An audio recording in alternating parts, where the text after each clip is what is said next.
Welcome. Thank you everyone for joining. My name is Emma Summers and I am the Director of Business Development here at Vector.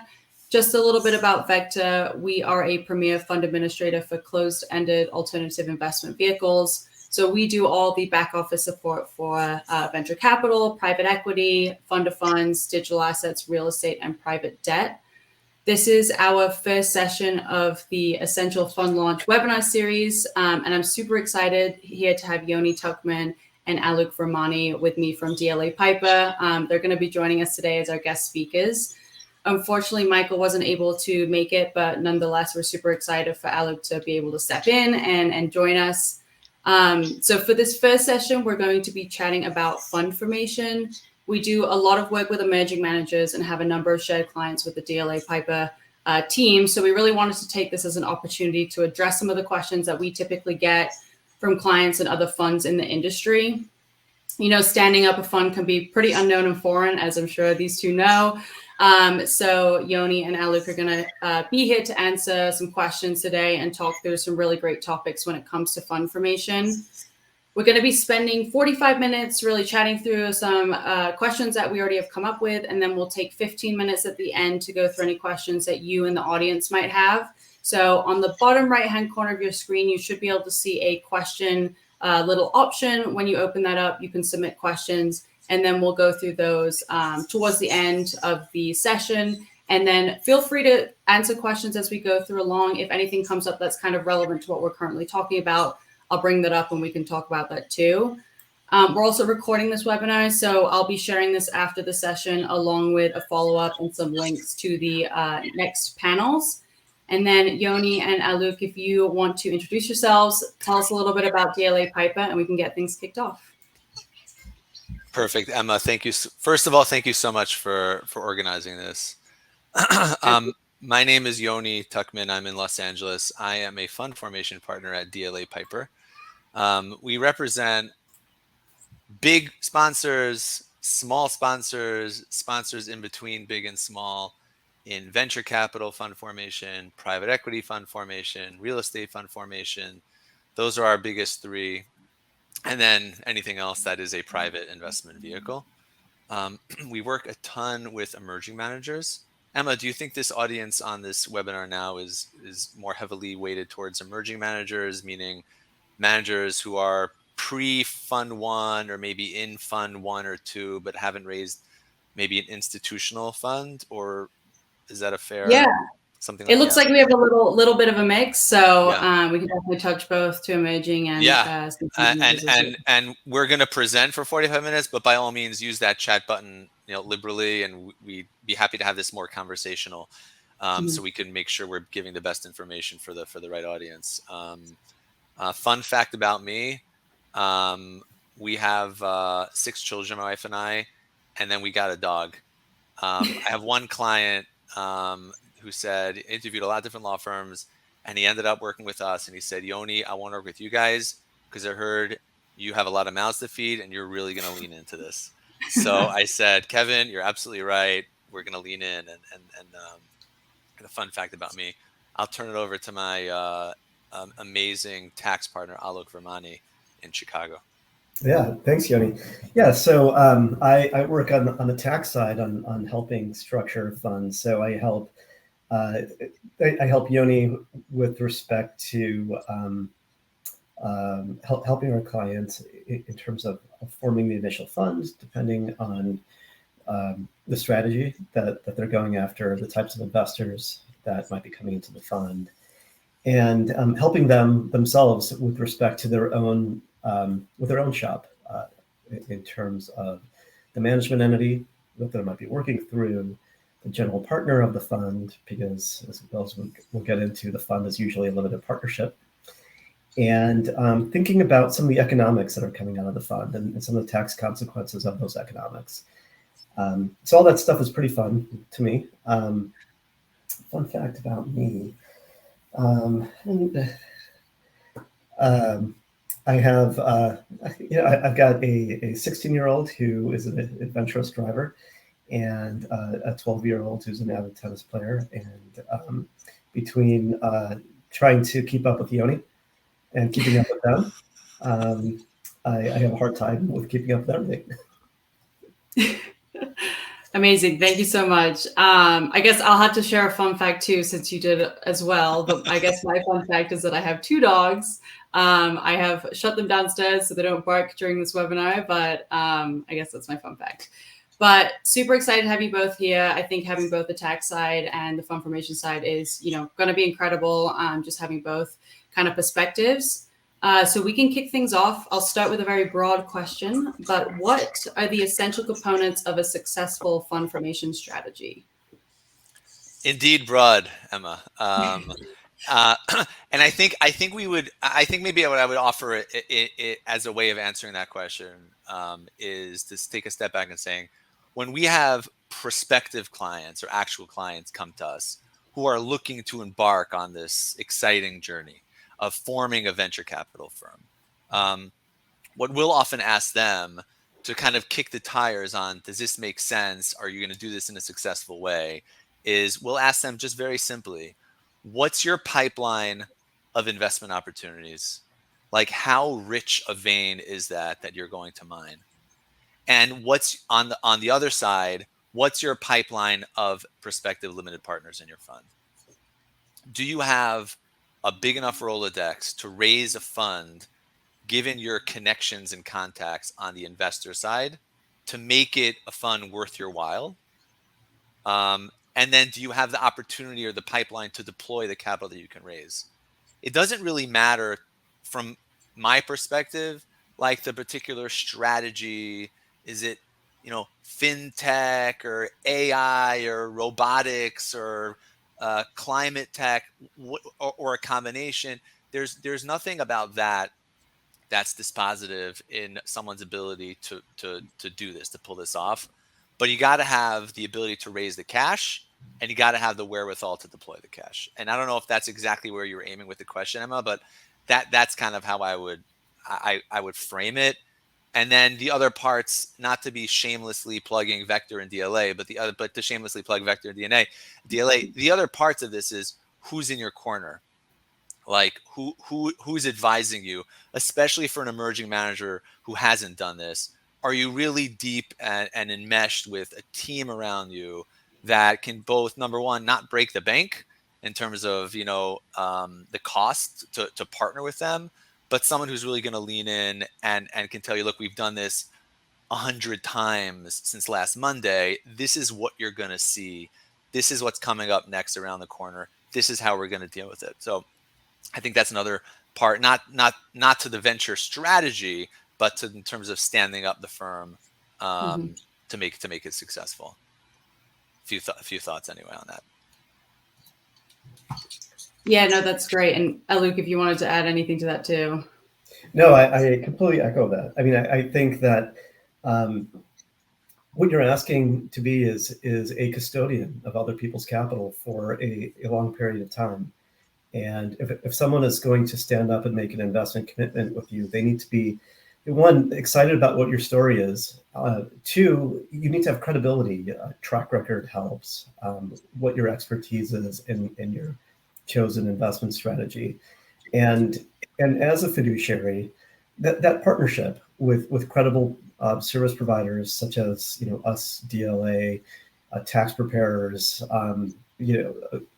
other service providers like Vector. You need to demonstrate that not only you have the expertise, the acumen to deploy this money successfully, a pipeline of where you want to put this money that sounds interesting, that you're also going to be able to be a safe pair of hands in handling that. And that brings in regulatory issues as well.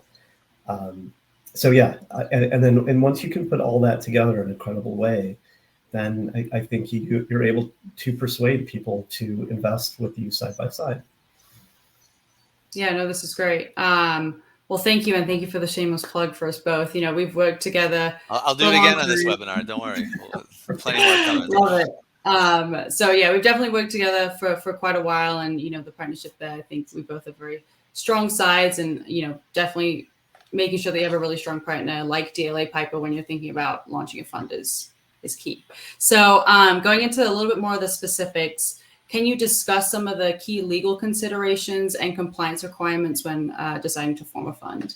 Yes, thank you for asking. And this we could talk about for the next 24 hours. So I don't want to belabor any of these points, but I think of it, first of all, number one is tax. I mean, we don't have Aalok on just because he's a good-looking dude. A pretty face only gets you so far. We have Aalok on because when you're forming a fund, a VC fund, any type of fund, day one is tax. Day one. I don't make a move without Aalok on a call or someone like Aalok, because we need to make sure that the firm is structured correctly. There's a lot that goes into that. At the end of the day, 9 times out of 10, it's going to be exactly the same. In other words, there's not so much variation from fund to fund, and we'll get into this a lot more in this discussion. But tax is key, and we'll talk more about tax. In terms of regulatory and legal considerations, there's a tripod, there's a stool with 3 essential legs. Again, I don't want to talk too much about it, and maybe people in the chat can ask if it would be helpful to elaborate on any of these. The first one is you're selling a security to your investors. So that implicates the Securities Act of 1933. And that's where we get to what everyone on this webinar has already heard of, familiar with to some extent, and that's Regulation D. You're selling in a private placement securities to investors. That's how you avoid having to register the sale of securities in your fund. There's different ways to do a private placement. There's a private placement. There's a more public private placement. There's pros and cons to either of these things. I don't know how much to get into right now. Maybe I'll leave it at that. And at the end of the call, folks can weigh in if they want to talk more about like different ways to do a private placement. But in terms of legal or regulatory aspects of like structuring, getting off the ground, what private placement regime are you using to sell your securities, and how do you stay within those bounds? Number one, that's one of the 3 legs of the tripod or the stool. The second is the Investment Company Act of 1940. Your fund is an investment company. It's investing in securities.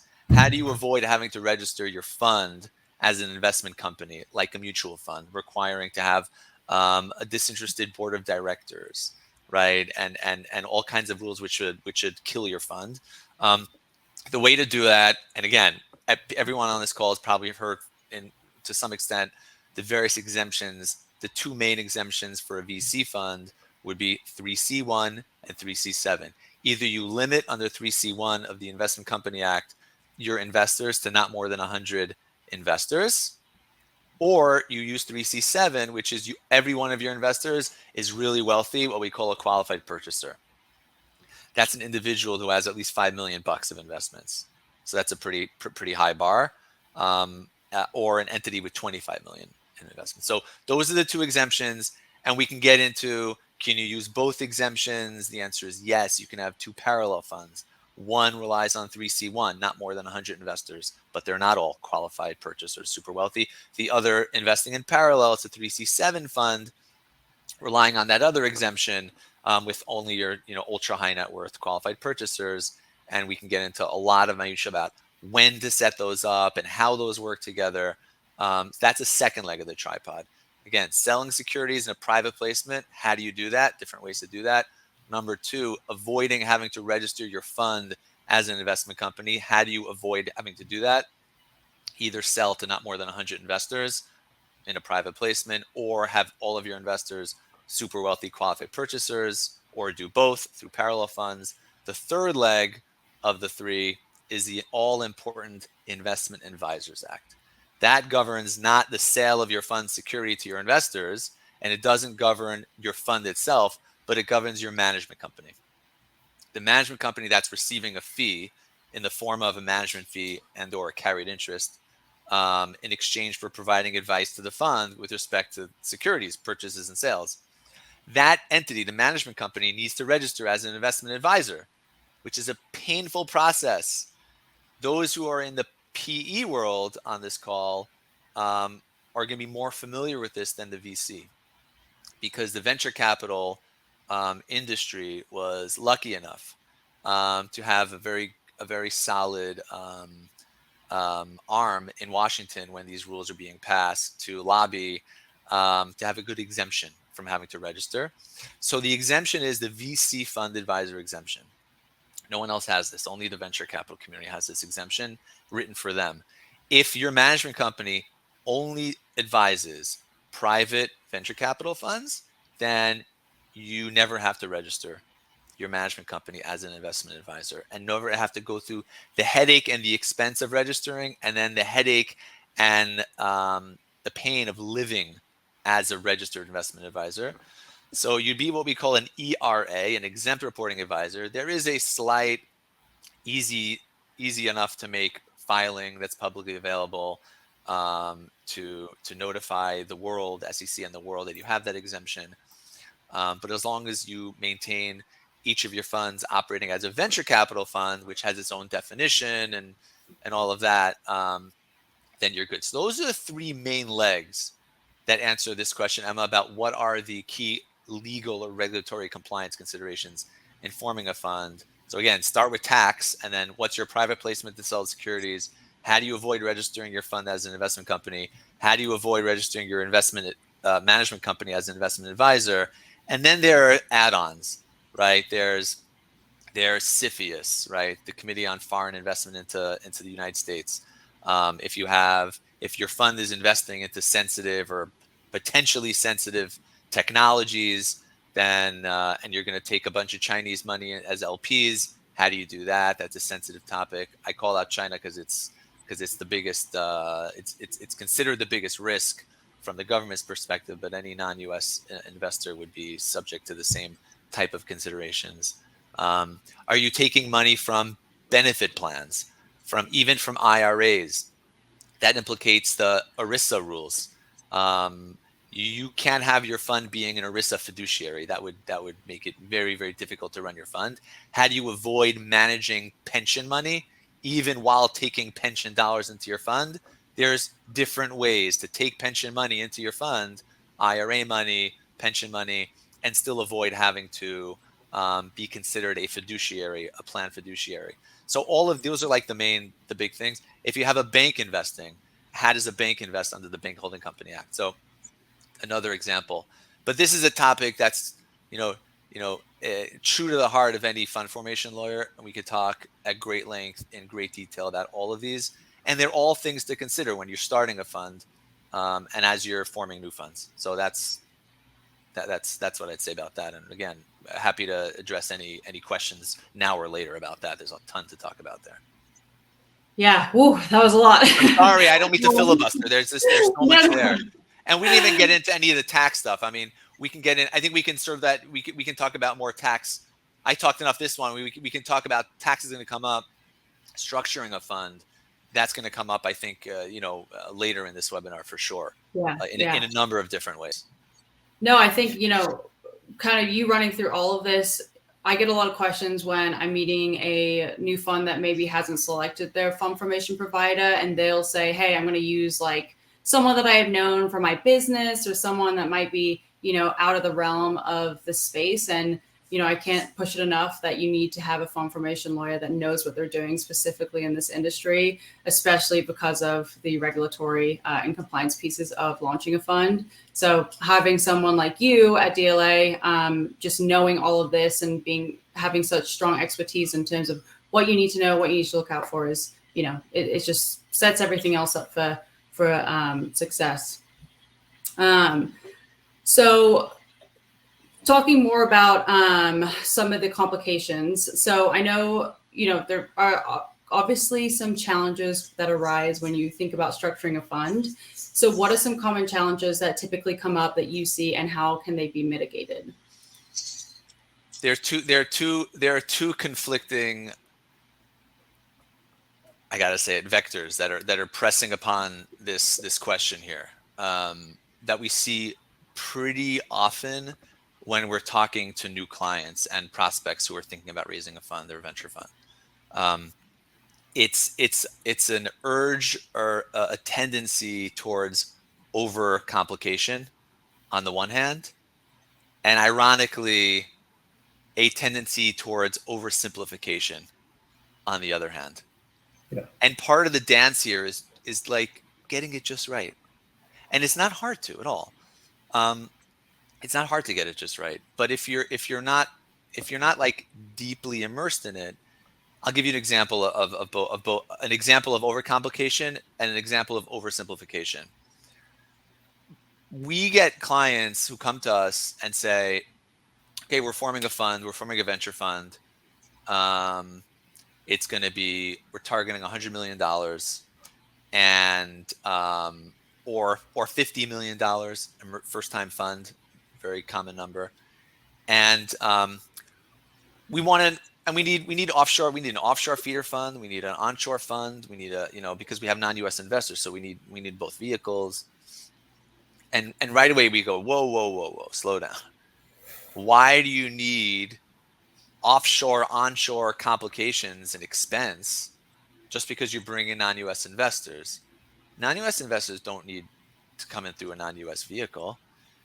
And so there's like a misconception that pulls people towards overcomplication, because the answer inevitably is, not inevitably, but often enough is, well, I talked to this guy and my neighbor and this other guy who's at a fund, or I have a friend who's at a hedge fund. And then, so like all their funds are set up this way. And so then we'll have a conversation. Every fund needs to be set up the way is best suited for that strategy and that team and those investors. And 9 times out of 10, if you're raising a VC fund, you don't need offshore structures, right? And then we'll get Aalok on the phone and we'll talk through, like, so they understand this is just my like density coming at them. This is like rational tax optimization, streamlined structuring. That's an example of overcomplication. And then on the flip side, you have oversimplification, where we have, and we've seen folks say, okay, I'm raising a fund, and we'll explain to them what infrastructure is optimal or ideal to put in place above the fund, which often includes 3 entities. There's a GP for the fund, there's a management company for the fund and for future funds, and then often there's a topco that sits above that, all for very rational, solid reasons. But then people have a tendency, which we do too, for simplification. One of the first things I learned as a little baby lawyer was KISS. Keep it simple, stupid. That's what I was taught. And it's true. We like to keep it simple, and you only go complex when there's a need. But on the same time, there is such a thing as oversimplification. So for example, a client says, I don't want 3 entities on top. I just want 2, or I just want 1. Why can't I route the management fees and the carry to 1 entity on top of my fund, and use that same entity, not just for fund 1, but fund 2 and fund 3 and my SPVs? Why can't I have 1 entity up there? Fair question. Let's figure out why. Let's explain why that's not right. And there's many reasons why that's not right. Legal reasons in terms of protecting your assets from liabilities, isolating liabilities from different vehicles, and then important tax aspects. So maybe would it be helpful to talk for a minute on either of those points, Emma? And Aalok can talk, why do you want a management company separate from a GP from a tax perspective? People don't realize there's tax reasons why you have 2 separate entities. Maybe Aalok, why you want to talk for a minute about why, from a tax reason, someone forming a firm doesn't want to route their carry to their manco? Yeah, sure. And taking a step back, I think one of the things that like a good fund formation practitioner is going to do is kind of unpack like all the thoughts that are going in this person's head as they're about to raise a fund, and taking it like just one sort of step at a time. Let's talk about the 33 Act, the 40 Act, the IA Act. Let's talk about tax. And when you get to the end of that whole process and you're looking at your fund and what's been set up, a lot of times it's not going to be 1 entity. Obviously, it's not going to be a fund, and the fund's going to be the GP, and the GP is going to be the custodian. There's obviously more than 1 entity. A lot of times 3 or 4, or maybe more. And every entity has its discrete purpose, whether for legal purposes, legal limited liability purposes, securities purposes, tax purposes. From a tax perspective, the advantage of thinking about the three streams of economics that are coming out of the fund. You've invested capital, so you've got a return on that capital. The person is raising a fund for their own personal economics. There's the carried interest in addition to the capital invested, and then there's going to be a management fee. For income tax purposes, the economics coming out of a fund, they're treated differently. Capital invested is a capital asset and could attract capital gain income, which is very favorable. Fee income that comes out of the fund is for services. Services, it's not a capital type of income. It's usually ordinary income. And states treat that income in a different way. They'll treat fee income as business income, and they'll treat capital gain income as non-business income. So in order to respect how different states treat these types of income, it's helpful to separate the entities that are receiving these different income streams. So a lot of times you'll have the GP receiving the carried interest and the entity through which the manager invests their capital. And then the management company will be the entity through which you're performing services on behalf of the fund and receiving that fee income. Mm-hmm. So we're separating the functions of how you're administrating that overall fund. And to put just a sharper, sorry, Emma, you go. No, keep going. Just to put a sharper point on, like, even different cities have local, like New York City taxes has a special tax, has its own tax, unincorporated business tax in New York City. Aalok will correct me if I got the name wrong. If you are forming a VC firm in New York and you route your carried interest through your management company where you get your management fee, there's a decent enough chance that you're going to be paying extra tax on your carry that you wouldn't had you kept your carry outside the management company. So there's a lot. There's when you talk about tax, this is a topic that goes on forever. But that's enough said about this topic. We get into more in the questions and answers. Yeah. No, this is super great. And just to add on one more thing, from like an operational perspective, as a fund admin, it does cause a little bit more complication if you do have the management company and the GP entity together when it comes from the flow of money, so expenses and things like that. So definitely optimal to have them as 3 separate entities. Make Emma's job easier, everybody. Yeah. Hey, I'm not the one doing the accounting. So, but okay, this next question is actually really interesting. It's something that we've been seeing more and more in the industry. But when a fund is, thinking about their service providers and at the onset of fund formation, there are some offerings out there that may be a little bit less costly, more economically enticing, such as templatized documents. And so, what are the challenges of using those, and when should a fund no longer consider that should be even, an option for them?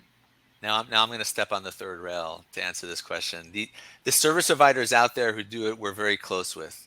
Should I mention names or no? I don't want to omit anyone. I don't want to actually. We have great relationships with, for example, Sidecar. They do this. We're close with others who do this as well. Maybe I shouldn't even mention one name. I don't want to get in trouble with anyone by not. So maybe I'll stop there. And look, there is a service that groups like that are providing. And sometimes we'll get inbound inquiries from folks who are looking to form a fund, and we'll say to them off the bat, "You're looking to raise a $5 million fund. Have you spoken with these other providers? They're going to make a lot of sense for you. We'd also be happy to work with you. And we do things efficiently, but it's not as efficiently as an off-the-shelf provider that doesn't provide legal services and bespoke structuring, conversation, discussion, preparation." So there is certainly a role for those mm-hmm. groups. My sense is that once you're raising dollars that are bigger than micro funds, it probably is, worth your while to set up not just, again, your fund, but your structure and your firm on top of the fund in a way that exactly suits you. So I said suits, so I have to say, right? You can buy a suit off of the rack at whatever store, and it will fit you decently enough. You're not gonna, bowl anyone over when you walk down the street. You can buy a suit that's tailored to you and it's made for you, and you're gonna just look like a totally different like person. So Mhm. not to say that, off the rack suits don't have a perfectly, that's where I shop, by the way. I mean, I'll be honest. But if you want something that really is like designed for you, then you should be working with someone who's tailoring it to you, I would Yeah. say. I think certainly institutional investors tend, on the investor side, I've seen this, institutional investors typically prefer to work with funds that have, tailored products for them and not kind of the off the shelf products. But Mhm. there's certainly, they're both totally legitimate. It's probably a little bit different audience looking for either. Yeah, Yeah, absolutely. Yeah.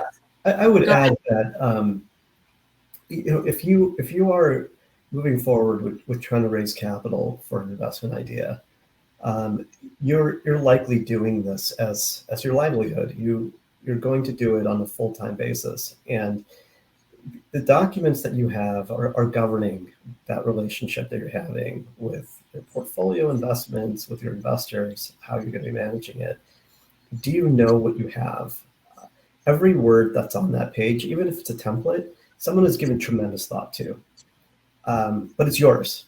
It's you're going to take ownership of that document, and you're living with it. So I think it's important to at least very closely understand what's on those pages and what they mean for you and for everyone that's a stakeholder in this venture. Um, and there's probably many situations where it works perfectly fine.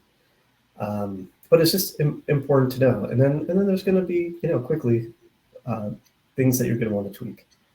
Mm-hmm. Yeah, no, this is great. And also to feed off of that too, I think there's always space for funds that will use templatized and these products that are end-to-end solutions. We have a great relationship with Sidecar. I think they work really great for microfunds when the cost is definitely prohibitive. So knowing kind of where the limit is this the best option for me versus do I go with, a more bespoke or, a bigger firm that doesn't necessarily have templatized documents is always great to know kind of which route you're going down. Agreed. I guess to wrap up these previous questions that we just went on, how do you determine, I guess, overall the optimal fund structure for a venture capital fund?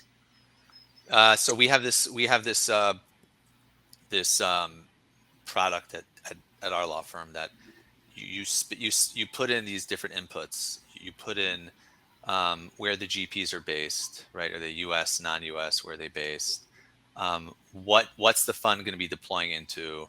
C corps, flow throughs, like whatever it's going. Where is the fund going to be investing? Where are the LPs coming from? Likely, U.S., non-U.S., and what's their tax position? Are they tax exempt? Are they not tax exempt?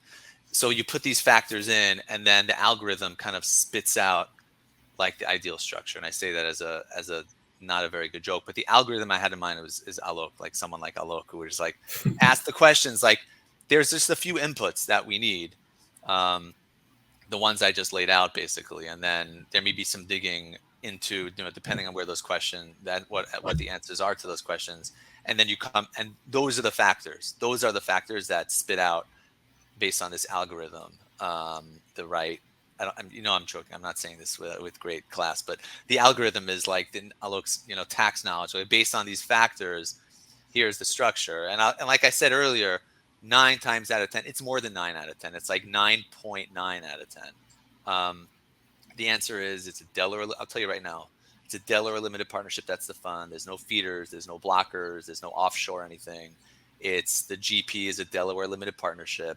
The management company is a Delaware limited partnership, and there's a topco that's an LLC, a Delaware LLC that sits on top. So it becomes a diamond shape. The fund's at the bottom. It has a GP and Manco, which then funnel back up to an LLC on top. 9 times out of 10, 9.9 times out of 10, that's the optimal structure. And then you have, variances from that because of factors. One of the GPs lives and pays taxes in Israel, for example, or in Dubai, or wherever, and so that complicates some of the upstairs structure. But that's 9 times out of 10 the structure, and that's how you figure it out.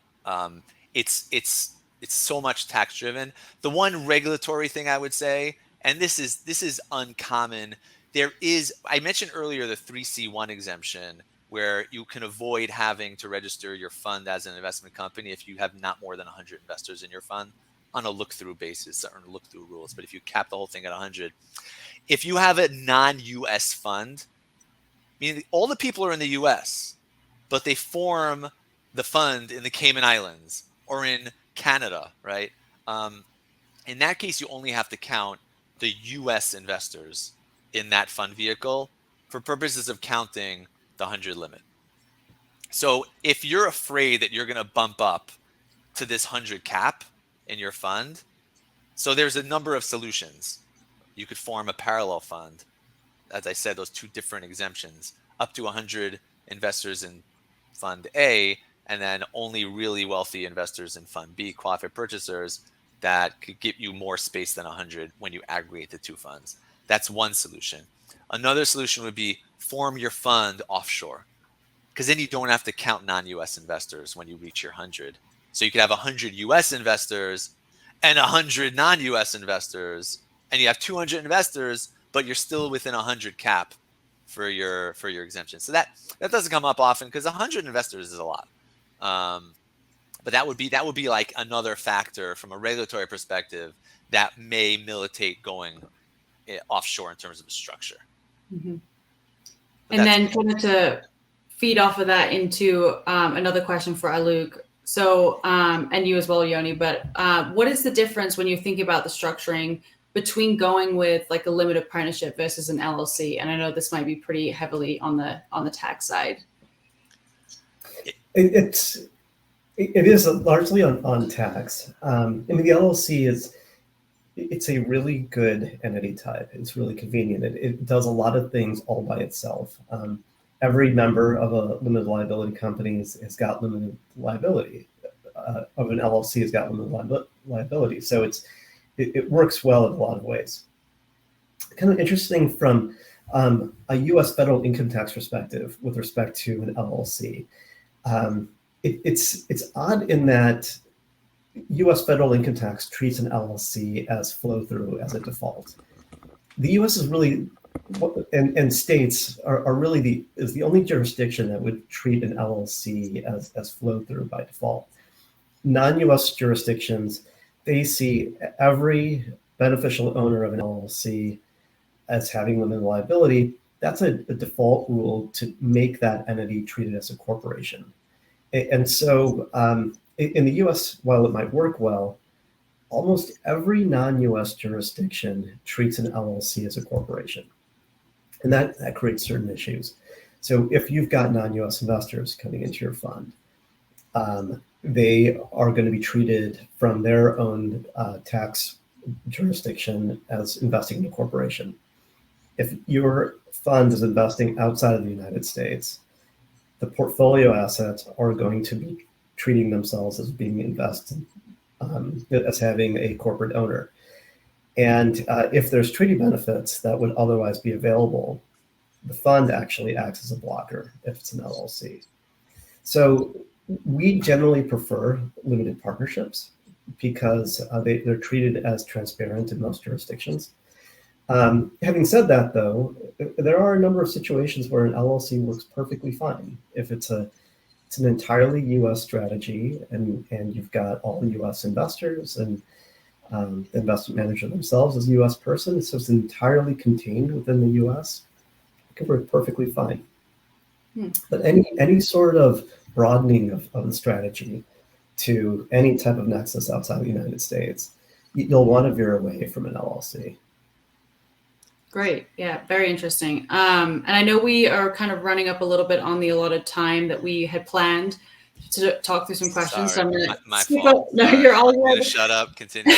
I'm going to skip over a couple of them and talk a little bit about, kind of what you're mentioning on the investor side.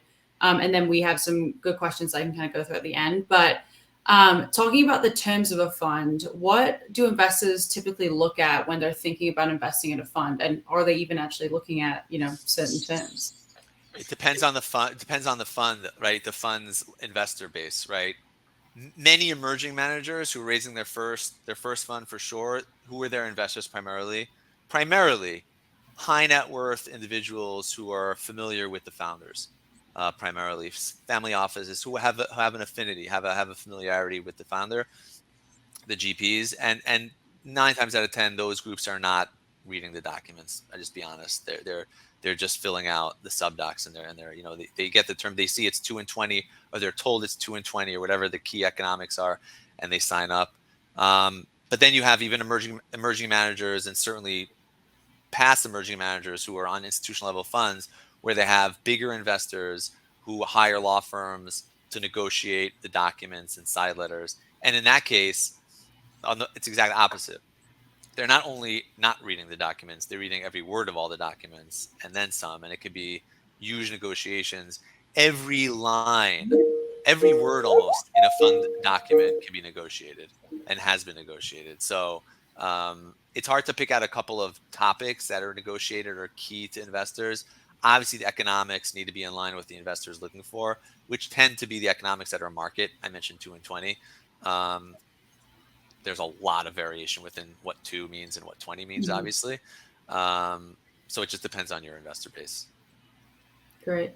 And then kind of feeding on that, can you share any tips for kind of thinking about how to attract high quality LPs when it comes to deciding on the structure that you end up going with for the fund? I mean, it's not really a structure. I mean, attracting the LPs gets to what Aalok mentioned earlier. That gets to track record. That gets to, are you going to make them a lot of money?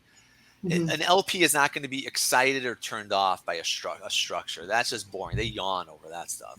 Like if it's a tax exempt investor, they're going to want to know that the structure or the covenants within the structure protect them from receiving the type of income that tax exempt investors don't want to receive, or often don't want to receive, UBTI, which Aalok can talk about for a long time. If they're non-US investors, then they want to know that the structure or the covenants within the documents protect them from receiving the types of income that non-US investors typically don't want to incur, because it could bring them onshore to have to pay or file income taxes to the IRS, known as ECI. But those are 2 examples of, like, the structure can't be broken. It has to be tailored to the anchor investor base or the investor base. But investors, other than that, investors aren't. It's the economic terms mainly that they're looking for, and the history and the track record of the founders, of the GPs, so that they know that they get comfortable. This is a good bet. Great. And then just to wrap up our section, and then everyone who has questions, go ahead and throw them in the question chat now, and we'll go through them in just a second. But are there any trends or developments in venture capital fund formation that fund managers should be aware of?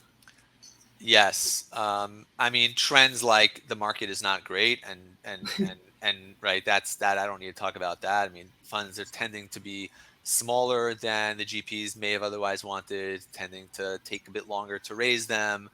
But in terms of trends, digitization of the subscription process is 100% a trend, a strong trend.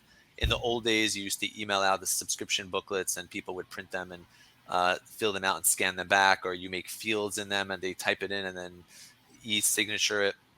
But those days are mostly gone the way of the dodo bird. I mean, everyone's working with someone to digitize the subscription process, to make it seamless from the investor's perspective, the GP's perspective, the law firm's perspective, the fund administrator's perspective. So all the information is there, available to all 4 groups, and can be reviewed and corrected and finalized and countersigned.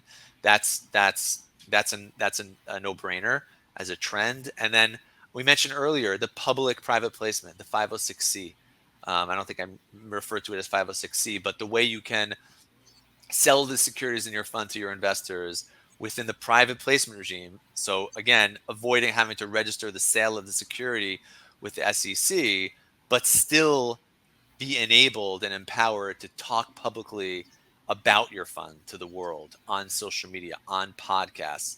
That is a trend. And again, there's pros and cons to that. But when that first came out as an option, people are like, no way, that's for the riffraff. Like, I'm a real private placement. And now we see tons of clients who are saying, what are you talking about? I'm cutting edge type of firm. Like, I'm on podcasts. I'm a citizen of the world. I want the world to know about this fund that I'm raising, and they'll do a 506c offering. Yeah. And that was a great segue for that last question about the digitization of subdocs, because the next session we're doing is with pass-through. So we'll talk way more about that. Set you up. Yes, absolutely. Okay. So we'll start going through some of these questions that we have. So this is a great one. You often hear about first-time fund managers bringing deals to investors through SPVs and then potentially warehousing some or all of them until the fund is closed. Can you talk about considerations for doing this, pros and cons, and what fund managers have to think about before taking this strategy? I love that question. This happens all the time. We have this question all the time. And my view, and Aalok, I think would agree, if you're gonna raise third-party capital to do the SPV, to do these pre-fund deals, keep them in the SPV. Use the track record that the access shows the world, the fact that you got access to these deals, and if you have more time to have them start, growing in value, even in an unrealized basis, to use that as track record to then go off and raise your fund one. What I don't recommend, because it's very complicated and hard to do, to be very, blunt, is to raise third-party capital in an SPV and then somehow get that SPV or its investment into the fund. What's in it for the SPV investors? What's their return on that? They're just doing a favor for the GP, maybe. If the GP is wealthy enough independently to go ahead and make investments with the GP's own money and sell it to the fund at cost, perfectly good option, very common.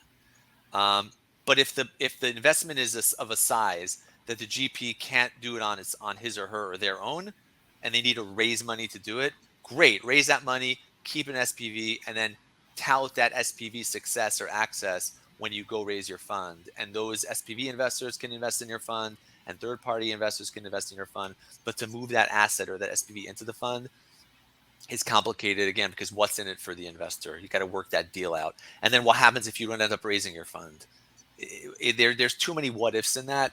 The best solution for this is a free legal advice, right? The best solution for this, in our opinion, if I can say our opinion, certainly my opinion, Aalok will correct me from a tax person. I know he won't. We've done this many times together. Form the fund quicker than you wanted. Get these SPV investors who would have been investors in an SPV to make this warehouse deal. Get them into your fund today. Have a micro closing on your fund. Make the warehouse investment through your fund, and you're solid gold. And then if you stall in raising more money in your fund, okay, then what your fund is an SPV.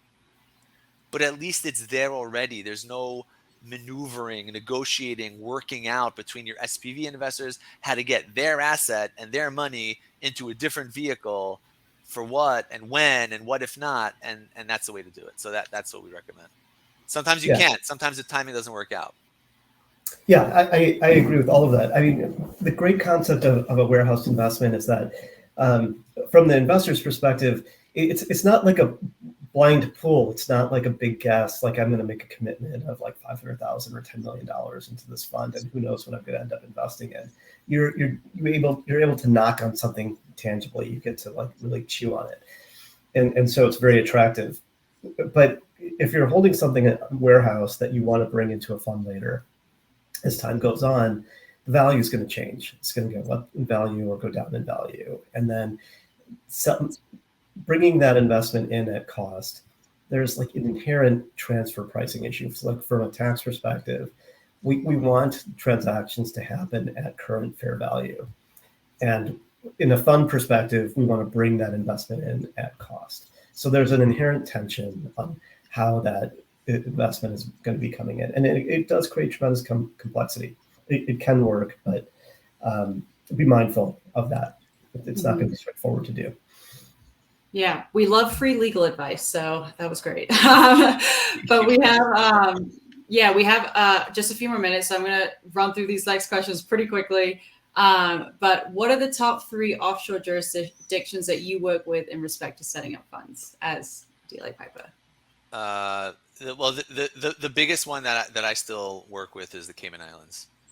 That's still the most tried and true, well-known, familiar jurisdiction. And then BVI probably is after that. And then maybe surprisingly, Canada. Canada comes up, maybe a distant third. You hear all kinds of things. Luxembourg is very big. Mauritius, depending on where the investments are going. Jersey. So all the usual suspects. But the Cayman Islands is still the most common, for better or for worse, because frankly, they're very difficult to work with. Anytime you're touching the Cayman Islands, their regulatory regime is even more difficult than it used to be. To register, you have to register there. You have to have an onshore Cayman auditor. The rules are just making it very expensive, much more expensive than we'd like to raise vehicles. So those are the main ones. But, very dependent on the profile of investors and where the investments are going to be made. If it's Europe, you're probably Luxembourg is going to be a quick candidate, and for U.S. based, Delaware and Cayman Islands very common. But yeah, there's a full suite globally of fund jurisdictions. Yep. None of them are easy to work with. None of them are easy to work with. Nothing like Delaware. Nothing like the U.S. So, Aalok, this is one for you. Why would a manager want to set up a blocker for offshore LPs? And assuming tax implications, but can you go into a little bit more detail about the purpose of a blocker? Yeah. So again, it's going to depend on the strategy. So let's say if the fund is investing in flow-through operating entities. So the portfolio company is set up as an LLC. So it's taxed as a partnership for U.S. tax purposes. For a non-U.S. investor coming into a fund, if without a blocker, their allocable share of that portfolio company's economics is going to create a U.S. trader business for that non-U.S. investor. And then as a non-U.S. trader business, the taxable income that's allocable to that investor is going to be considered effectively connected income. So they are going to be subject to U.S. taxation. If they are corporations, they will be subject to U.S. tax at a 21% corporate income tax rate. And then they will also be taxed at, or be subject to branch profits taxes, which is another 30% rate. Treaties could reduce that, but you are potentially looking at an effective tax rate of close to 50% for that non-U.S. investor's economics in that flow-through operating income. A blocker corporation does a couple things. One, the non-U.S. investor doesn't have to make U.S. tax filings. So you're preventing just tax nexus. And then on an indirect basis, the tax that they're bearing is the blocker corporation's share of the 21% corporate income tax. And then hopefully there's things that we can do to minimize dividend withholding taxes and taxes on the repatriation of the fund returns back to them. So a blocker corporation basically prevents them from being subject to direct U.S. taxation and filings, and hopefully also improves their after-tax economics. Got it. Can you talk about the compliance and tax responsibilities for a California-based manager? What filings and taxes does the management company need to pay, and GP and LP? And do they need to be registered in California and pay taxes too, or just in Delaware? So I guess this is more specific to like a California-based fund. Yeah. I mean, many of our clients, not surprisingly, I'm in LA. Many of our clients are California-based, up or down the state. The entities are all Delaware entities. They're operating in California. So you're going to want to qualify the entities in California. Some firms only, some businesses only qualify the Manco, some do the Manco and the GP, some do all the entities, including the fund. That's the safest bet. It's a few $100s per entity per year, and it's probably worth doing. So you're going to qualify all your entities in, meaning let the Secretary of State of California know that you have these Delaware entities, and you'll pay your a few $100 a year for the government to allow us to operate here. That don't get me started. That comes up a lot of times in California, not just in these entities. But outside of that, you're within the federal regime. You're doing the tripod I talked about is at the federal level, and that preempts the state. So you do a federal private placement under Regulation D. That's the safe harbor, what all the funds use. Unless there's a reason you can't use it. It happens once in a blue moon. You can't use it because there's a bad actor in the organization somewhere that the rules don't allow to use this. But the short answer is you're not looking at the state for the most part at all, other than qualifying your entities here. You're looking at the federal rules which preempt the state's own, like, Investment Advisors Act regime and private placement rules. So I mean, California does have some hair on it if you have very small funds, which is probably, for another conversation. Whoever asks the question, we can talk more about that offline happily. But California shouldn't throw any monkey wrenches into anything because you're really operating at the federal level for the most part, unless, again, it's a micro fund and it's not a VC fund. It's complicated. If you're a venture capital fund, then you're fine even in California. Mm-hmm. One thing to add is if you're based in San Francisco, you want to be mindful of the San Francisco gross receipts tax, and therefore you want to separate the GP's economics from the management company, so that San Francisco's gross receipts tax is not attracting to the carried interest in capital economics. Right. That's similar to the New York tax that I mentioned 45 minutes ago. Like, different cities have these taxes that if you route the carry and the fees together, it can be painful. Mm-hmm. Yeah. So I know we're pretty much right up on time. I just want to wrap things up. If you do have more questions, I see there were a couple more. I will get round to that, and I can send you an email. And if you do have any more questions, feel free to email me, and we can kind of chat through that after this session. Again, I have recorded everything, so I'll send through a link to the recording to everyone who attended, and then links to the next webinar sessions. The next one that we're going to be doing is with Pass-Through. We're actually doing 2 panels. So in 2 weeks, we're doing one on the state of fundraising, and then the second one we're doing on KYC, AML, and compliance. So if you have any questions on that or interested in attending, definitely sign up for those coming up here in a couple weeks. And I will shoot over some more information about DLA Piper and Yoni and Aalok as well. So you can contact them after if you have any more questions or are launching a new fund and need an amazing fund formation provider. But yeah, any last things you want to add, Yoni and Aalok? No, we can't thank you enough, Emma, and the whole Vector team for being such a great partner and for sponsoring, organizing, and bringing us to this webinar. Love working with you guys, and thank you very much for the opportunity. Thanks so much for having us.